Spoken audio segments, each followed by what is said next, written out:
The Adventures of Dogg and Sidekick. Cards on the table here. The idea of books for young adults is new to me. I have never thought of it as a genre. I certainly don't remember reading such books.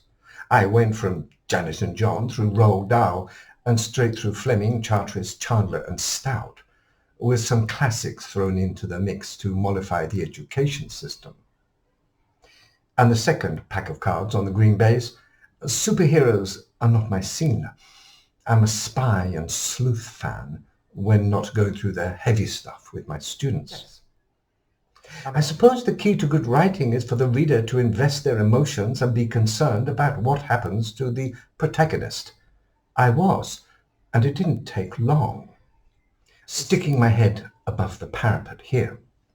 The need for female heroes is justified, and efforts have been made to create and introduce them to the world of books and films.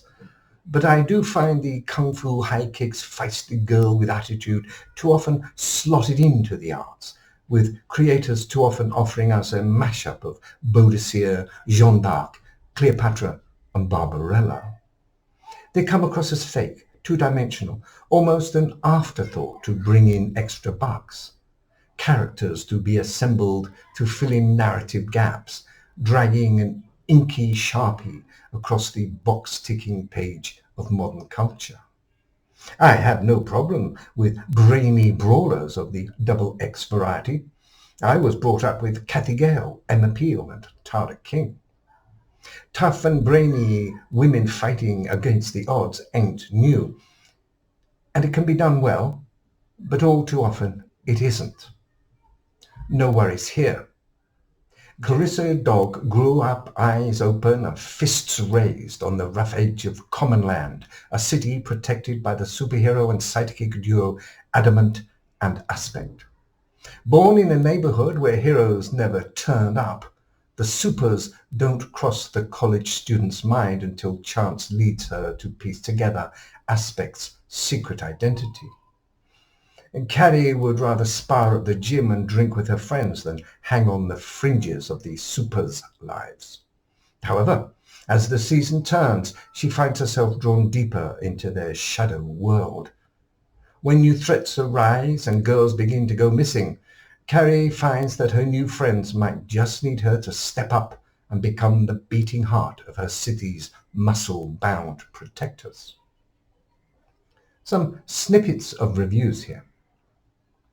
The author has created a good story, and based on the characters, side storylines, and descriptive writing, it was apparent to notice how the book could have become a series. I look forward to reading more from this author. Unlike the superheroes of my youth who were one-dimensional and predictable, the supers crafted by deBie are complex characters that struggle with their own emotions. And there is nothing predictable in the relationships that develop between Carrie Dogg and the supers. This book has fast-paced action, it has love interest, and even betrayal. Do yourself a favor, buy it, read it, and tell your friends. This genuine and action-packed read builds a wonderful world with an engaging heroine with a plot that's easy to sink your mind and heart into. This is my review. The Adventures of Dogg and Sidekick. 5 stars. Binge-drinking Norm, only the finest wines, mark you, Carissa Bruiser Dogg, has a penchant for delivering round kicks to sweaty faces and sharp punches to beer-bloated bellies as the conflicts tower page by page, whether in the gym, the parking lot, or the college common land, where she studies and tutors as we get to learn about our hero. Perhaps I can take the liberty and call her heroine, as she is a reader of Victorian literature. Even the name of the college, Common Land, adds to the sense of dehumanization in this world, as though all culture and history have been removed, making the study of literature bizarre, incongruous. And yes, she does have a caring side, but she guards that closely, battling with her own demons. The motherless child that has suffered chooses friends carefully and watches strangers closely.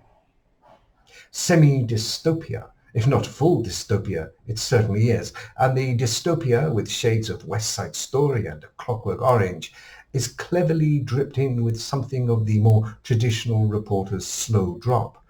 And the time is most certainly too close for comfort, as it hints at any moment now. It is the worryingly near enough reality that gives it the edge. Excellent. Any exposure to radiation or extraterrestrials in your childhood? The nurse was looking the form over as she spoke. That's one of those slow drops.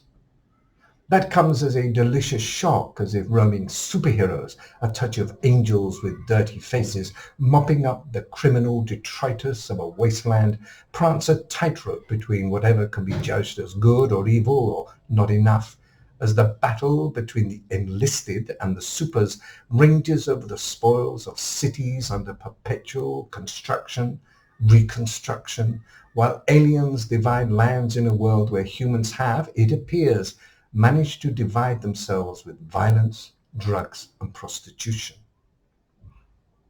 Hints at totalitarianism are subtly threaded in. Where's your pride in humanity? Super couples mean super babies that'll become super grown-ups who continue to save our civilian asses for the next generations to come. Fights within fights give us the real world, hard and physical, southpaw uppercuts with dislocations, fractures, and clean breaks. Choreography in words, giving us a bloody reality alongside the futuristic, with splashes of Spanish giving depth of character and personal background, adding to the sense of belonging, well, perhaps not belonging.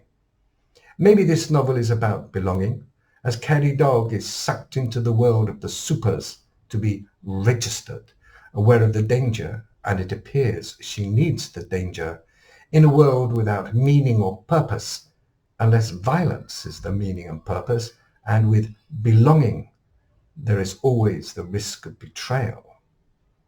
Real purpose comes when her world starts to burn down, friends die or disappear, girls go missing, and she must play the tarty gold digger and mentor, finding something or someone really worth fighting for.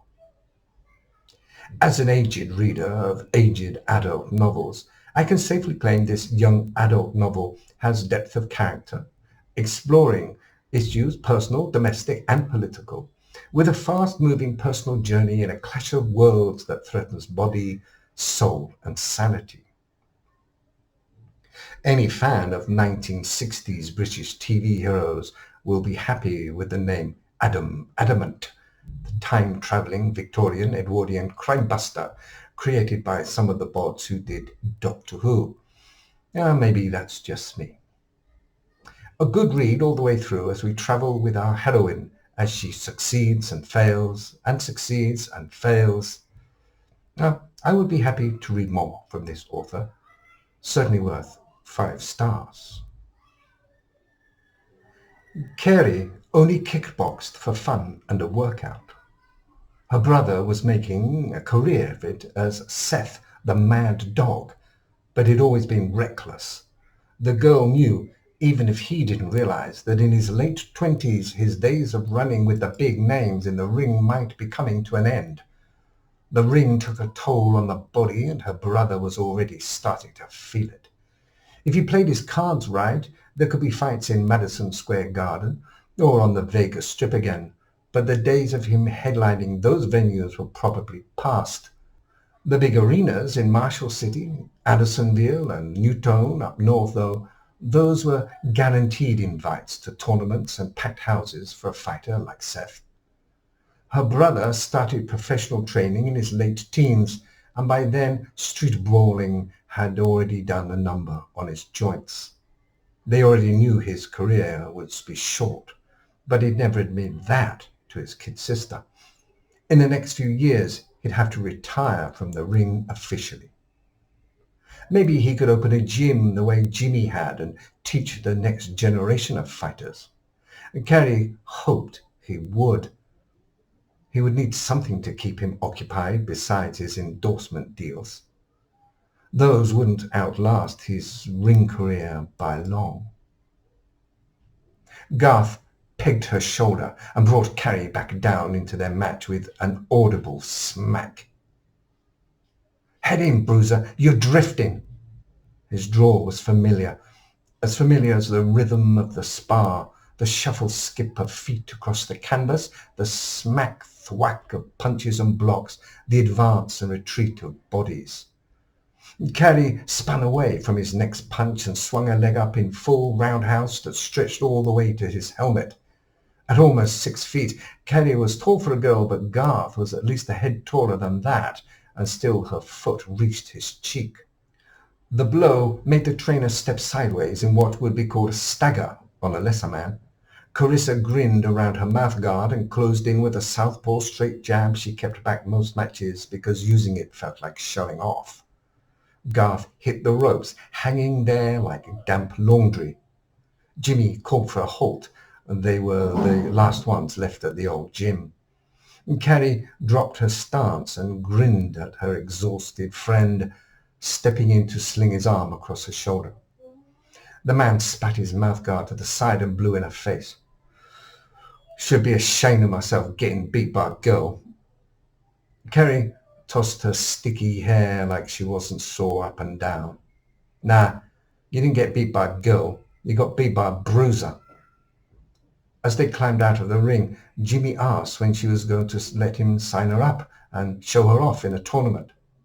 "When a super saves us all. How about that, Rox?" She took the bottle he held and dumped it over her head without asking if she could. Her hair hung in wet strings from the tail she tied it in, leaving a trail of drips down her back and onto the rubber-matted floor. Jimmy grumbled about disrespectful kids all the way back to his office. Carrie hit the showers. The block the gym stood on was quiet when she stepped out onto the street, not unusual since the restaurants and bars were a few blocks north, near the university. Jimmy's was on the kind of residential and small business block that went quiet after dark. It would be a good night for a jog if she hadn't already worked out and it wasn't so late. If she stuck to the lighted path to the park that ran along the river, she wouldn't have to worry about the creeps, but something slammed into a building around the corner from the gym. "Behind you, Adamant!" Supers! They didn't crash over to this end of the city often. The warehouses in this part of the old city had all been turned into trendy lofts, so the gangs had moved further towards the western edge of common land, and their supers, Adamant and his sidekick, Aspect, followed. Carrie kept walking. She wasn't going to hang anywhere near if the dynamic A's were around and waiting to drop debris on her car.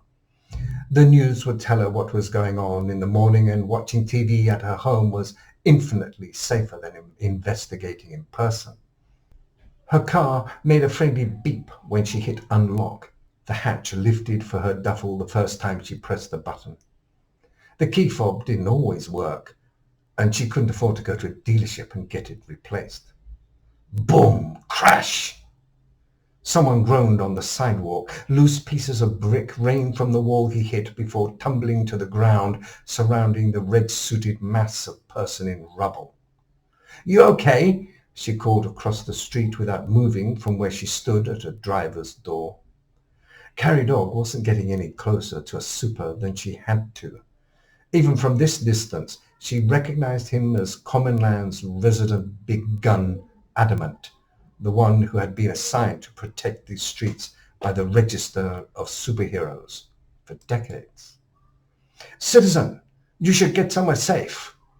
The voice was behind her, close enough to make the girl flinch and spin with her fists out. Her hands fell. She recognized this costume too. She'd only seen it on TV a few hundred times. The Sidekick. "Sure thing, Aspect." He was thinner than she'd thought from watching footage on television, and not any taller than her. "Just don't tear down my city." She closed the car door in his face, enjoying the shock hanging around his mouth where the black mask didn't cover. His eyes were covered in milky white lenses, something she'd never noticed in the news coverage. He was also younger than she'd thought. maybe still a teenager, probably not used to flippancy from real people. Carrie drove away from the downtown battle without looking back.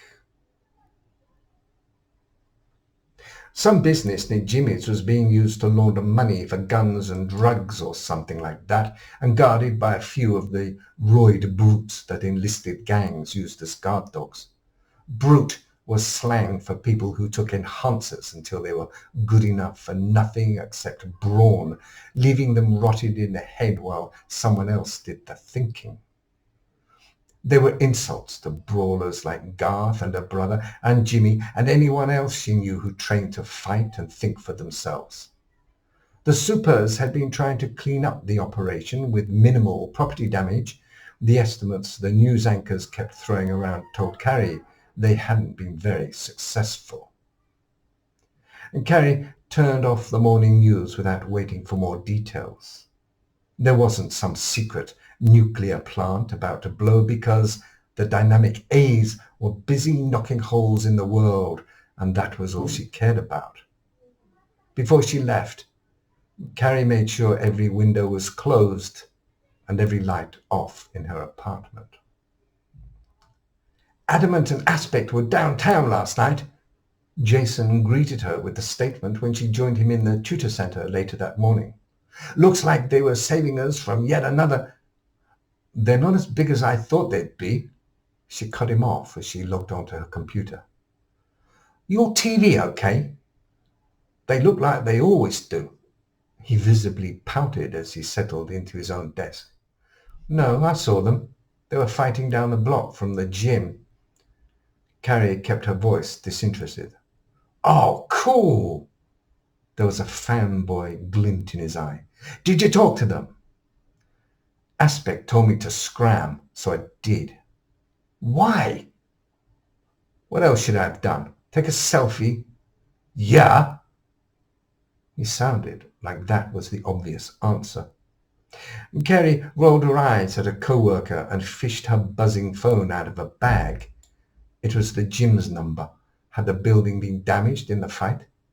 The idea of finding another place to train after all these years left a funny sucking place in the bottom of her stomach. Hello? Bruiser? Jimmy, how's the gym? I hadn't heard it was damaged. How long were the repairs going to... Jimmy cut her off before she finished the thought. It wasn't. I'm just calling you in on your bet last night. Huh? Carrie fiddled with a pencil from her desk. She didn't remember making a bet. You said you'd turn me when Super saved us. Piss. Yes. She dragged the word out like she was trying to remember details. She wasn't. She was trying to think her way out. Well, kiddo, clear your calendar. You fight weekend after next. Mierda.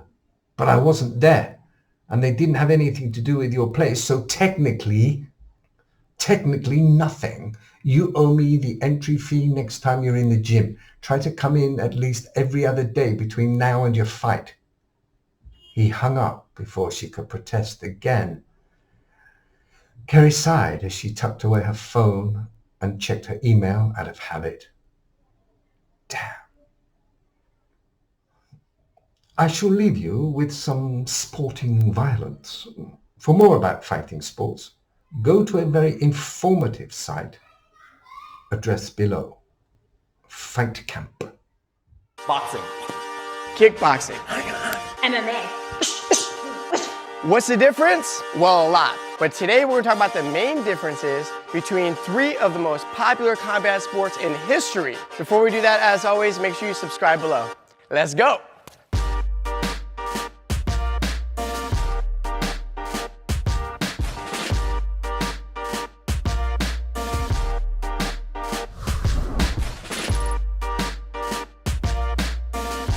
So let's start at the beginning. Boxing is by far the oldest of the 3 disciplines. Scientific evidence dates the sport all the way back to around 3000 BC. It was later then introduced to the Olympic Games in around 7th century BC. And then from England, it made its way to the US around 1770s. Kickboxing originated in Japan in the late 1950s. It combines a lot of different stand-up martial arts, including karate, savate, kung fu, boxing, taekwondo, etc. Because of this, there's not one main sanctioning body, rather tons of different organizations with different rule sets. MMA is an acronym. It stands for Mixed Martial Arts, and it's exactly that.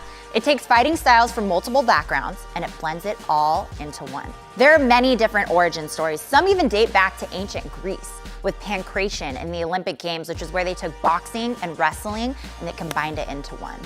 MMA, as we know it today, was introduced in 1993 in Japan as pancrase and in the United States as the UFC.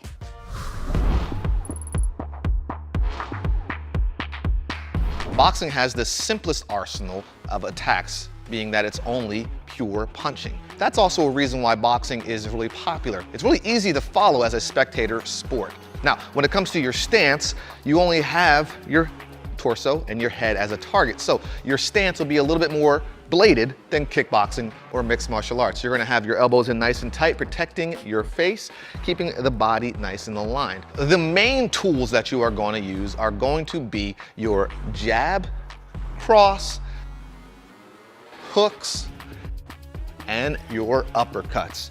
So let's talk about defense.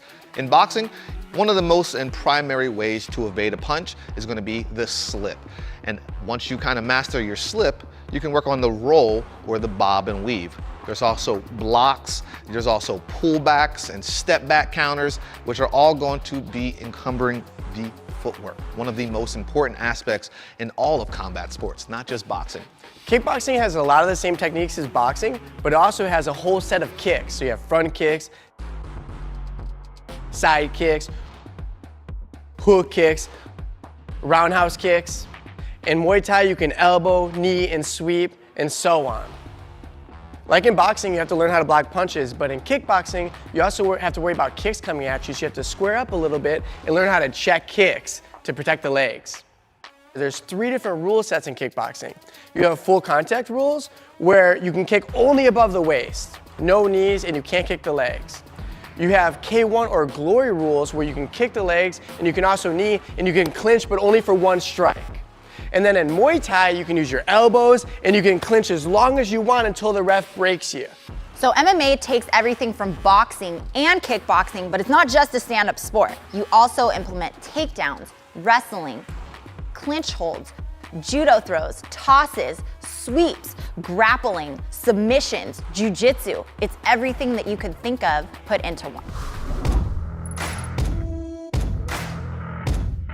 In boxing, there's a whole array of illegal moves. Obviously, you can't kick or throw elbows, but there's some other things that you can't do, like throwing punches below the belt. You can't punch opponent behind the back of the head or on the spine. And obviously, you can't hit a downed opponent. Illegal moves will depend on the rule set, but some common ones are no striking the throat, no groin strikes, and no judo throws. So MMA is a little bit different. Since our fingers are exposed, some of our illegal moves sound a little bit more graphic. So for example, no fish hooking, no hair pulling, no eye gouging or eye poking, no grabbing of the fence, no grabbing of your opponent's clothes. The list is really endless. A boxing match format is as follows: 3-minute rounds with a 1-minute rest. Professional bouts go between 4 rounds to 12. Now, back in Ali days, they would go up to 15 rounds. And in Jack Johnson's era, you would even see 70-round fights. Kickboxing can be very similar, but generally the fights are 3 to 5 rounds. And in some tournaments, including K1 and Glory, you can fight up to 3 times in one night in a tournament. So an MMA fight is going to differ slightly from boxing or kickboxing. The rounds are longer, you have 5-minute rounds, and then you either have 3 rounds or 5 rounds, depending on if it's a regular or a title fight. And it takes place in an octagon or a cage. This is where the term cage fighting was coined. Well, the most popular and the coolest way to win a fight is the good old-fashioned knockout. But falling a little short of that, here's how it would work if you don't get the knockout. In the ring, you're going to have 1 referee and 3 judges scoring the bout on a 10-point must system. Essentially, the winner of the round will get 10 points and the loser would have the lesser number. Then the scorecards being added up, giving you a decision and the final victory. There are other ways to win. There is the TKO, the technical knockout, which can happen via the referee stopping the fight, the doctor, or the other fighter's corner stopping the fight. And then of course, a DQ. Typically, if you get one illegal move, the referee will give you a warning, but 2 or 3, you might see yourself disqualified and losing the bout. When you get knocked down in boxing, the referee will give you a 10 count if you're a professional. If you're an amateur and you get knocked down, you'll get an 8 count. MMA fights still have 1 referee and 3 judges. However, there's no 10 count. If your fight goes to the ground, you're not gonna get stood back up, it's gonna stay on the ground. There's also more ways to finish the fight. Of course, you can win by knockout, by TKO, but also by submission, which is also known as a tap out. This could be a rear naked choke, an arm bar, a knee bar, a guillotine. The list goes on and on. You can either tap out or you can say the words tap. But if you don't, you might go night night or something might snap.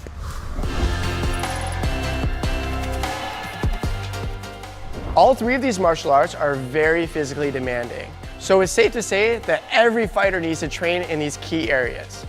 Cardio, jumping rope and running, shadow boxing, pad work, sparring, defense, agility work, footwork, and last but not least, what's fueling your body? Nutrition. Since a boxer does not have to worry about getting kicked in the leg or the head, what they may be focusing on is moving. So footwork is a foundation and a key in all of them, but it might be a discipline that gets doubled down on when it comes to boxing. MMA is arguably the most physically demanding sport in the world, and athletes need to train in a variety of martial arts disciplines in order to be truly competitive in the ring. It's not uncommon for fighters to have sometimes 3, 4, 5 coaches working with them for one fight in each different discipline. The best part about these specific disciplines is the rich history and the variations in between all of our certain styles. Now, there's a huge amount of respect amongst fighters globally and amongst the trainers as well. And now that you all know a little bit more about these specific disciplines, who do you think would win in a fight? Oh, just kidding. We're joking. No, but in all seriousness, we really truly hope that you enjoyed this video. Please be sure to subscribe down below to make sure that you get these videos first when we release them. Until next time, y'all, fight camp, heading out. One take.